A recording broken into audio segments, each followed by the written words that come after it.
ሰላም ጤና ይስጥልን። ይህ የውሎ ኢትዮጵያ የሐምሌ 16 ቀን 2018 ዓ.ም የምሽት አጫጭር የዜና ጥንቅር ነው። ከዜናው ጋር በረከት ሳምሶን ነኝ። እስከ ዜናው ማብቂያ አብራችሁን ሁኑ። በመጀመሪያም አርዕስተ ዜናን እናስቀድም።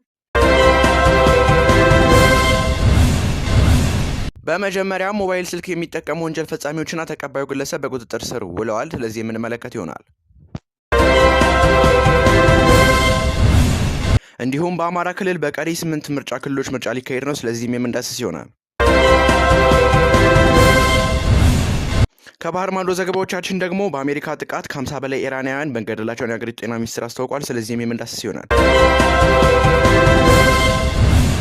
በመጨረሻም በኮንጎና ኡጋንዳ በኢቦላ ወረርሽኝ የሟቾች ቁጥር ከ1000 ሲሻገር ከ2400 በላይ ተጠቅተዋል የሚል የዜና ጥንቅርም አለን። እስከ ዜናው ማብቂያ አብራችሁን ሁኑ።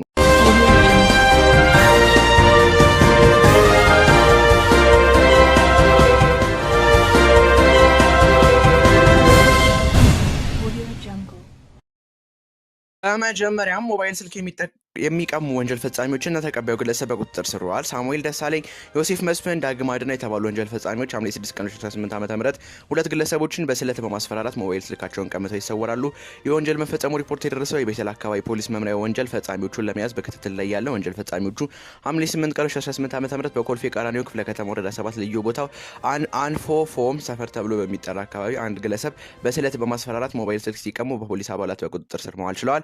ፖሊስ ወንጀል ፈጻሚዎቹ የቀሙትን ሞባይል ስልክና የሚገዛውን የሌባ ተቀባይ ነጅብ ራሺድን በቁጥጥር ስር አውለውታል። መመርመሪያው የህግ አግባብን ተከትሎ በግለሰቡ የሞባይል ስልክ መሸጫ ሱቅ ባደረገው ብርበራ ከሶስቱ ግለሰቦች የተቀሙትን ሞባይል ስልኮች ማግኘቱን አስታውቋል። ከእነዚህ ንብረቶች በተጨማሪ ግለሰቡ ማስረጃ ላይ ያቀርባቸው ያልቻለ 3 ላፕቶፖች፣ 2 ታብሌትና 6 ስማርት ስልኮችንም ተገኝተዋል። ዘገባው የአዲስ አበባ ፖሊስ ነው።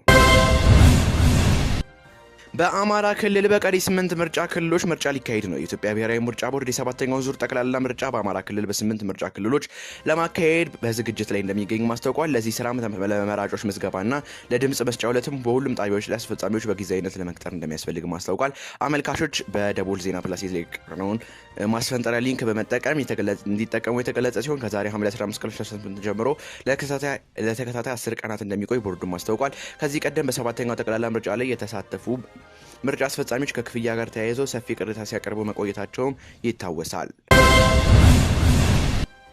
ከባህር ማዶ ዘገባዎቻችን ጋር ተመልሰናል። ተመልካቾቻችን በአሜሪካ ጥቃት ከ50 በላይ ኢራናውያን መገደላቸውን የሀገሪቱ ጤና ሚኒስቴር አስታወቀ። አሜሪካ ኢራን ላይ የምትፈጽመውን ጥቃት እንደገና ከጀመረች ወዲህ 11ኛ ቀኑን ባስቆጠረበት በአሁኑ ወቅት በኢራን 53 ሰዎች መገደላቸውን የሀገሪቱ የጤና ሚኒስቴር አስታውቋል። የጤና ሚኒስትሩ ሆሴን ኬርማንፑር ይህን ያሉት የአሜሪካ ጥቃት በሀገራቸው ዜጎች ላይ ያደረሰውን ጉዳት በተመለከተ በኤክስ ገጻቸው ላይ ባጋሩት መረጃ ነው። ዘገባው የቢቢሲ ነው።